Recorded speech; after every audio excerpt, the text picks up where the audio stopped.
एक ऐसी गलती जो भरत ने की नहीं, उसके पश्चाताप में भरत। अगर एक कांटा भी चुभा तो उसका दिल ये सोच कर टूट जाएगा कि मेरे कारण मेरे भैया को इन कांटों को झेलना पड़ा है। राम के भाई भरत, जिन पर सबसे कम चर्चा होती है, सबसे कम भरत पर बोला गया है। भरत जब भैया को ढूंढते हुए निकले तो पूरे खानदान को लेकर निकले। भरत ने कहा किसी की तो मान लेंगे, कौशल्या की मान लेंगे, ससुर को भी लेकर गए। जब पहली रात भरत वहीं रुके जहां राम रुके थे, भरद्वाज के आश्रम में। सुबह चलते समय भरत संकोच में थे, तो भरद्वाज ने कहा कि राजन, क्योंकि राजा हो चुके, आपके चेहरे पर संकोच है। तो भरत ने डरते हुए कहा कि महर्षि, मैं डरा हुआ हूं, मेरी मां ने इतनी बदतमीजी की बात कर दी, मैं बाहर था। भ्रातृत्व में राम किसी का उदाहरण नहीं देते, लक्ष्मण का भी नहीं देते। जब हनुमान को गले लगाते हैं तो ये नहीं कहते कि तुम लक्ष्मण जैसे भैया हो मेरे, तुम मोहि प्रिय ही भरत संभाए। देना हुआ है जब कोई प्यारा उदाहरण, हमने दिया है सिर्फ तुम्हारा उदाहरण।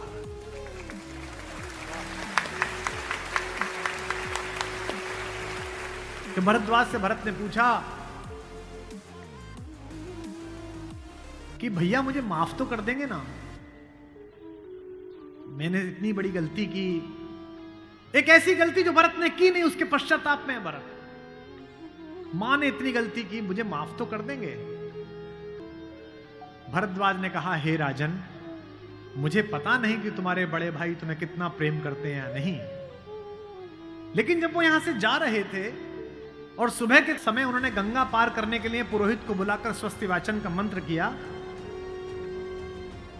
तो बड़े खुश थे, प्रसन्न थे कि मैं वनवास पे जा रहा हूं। चेहरे पे मुस्कुराहट थी। लेकिन पुरोहित ने हाथ में जल दिया और जैसे ही पुरोहित के मंत्रों के बीच में निकला कि जम्बू द्वीपे भरत खंडे, और जैसे ही भरत सुना, राम के हाथ से जल गिर गया और वो जमीन पर गिर पड़े और हाय भरत चिल्लाने लगे। इतना प्रेम तुम्हें राम करते हैं।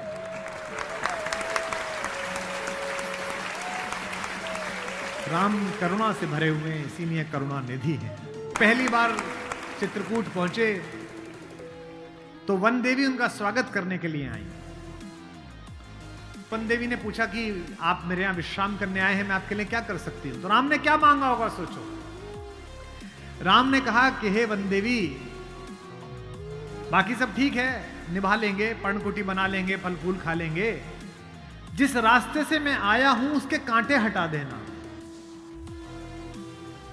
वन देवी ने कहा कि आप तो आ चुके, अब कांटे हटाऊं ना हटाऊं इससे क्या। राम ने जो उत्तर दिया वो आपकी आंख भिगोने के लिए काफी है।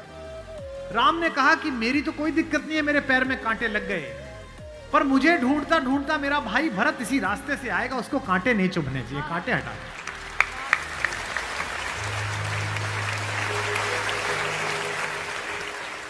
तो वन देवी को जिज्ञासा हुई।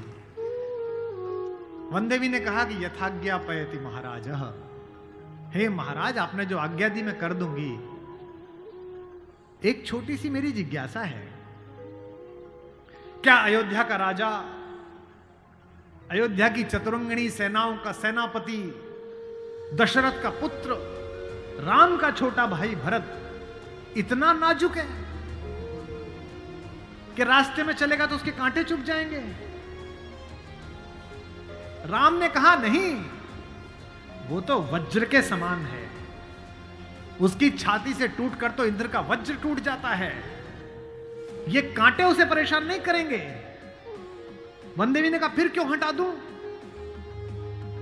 बोले परेशानी यह है कि जब उस रास्ते पर आएगा, अगर एक कांटा भी चुभा तो उसका दिल यह सोचकर टूट जाएगा कि मेरे कारण मेरे भैया को इन कांटों को झेलना पड़ा है।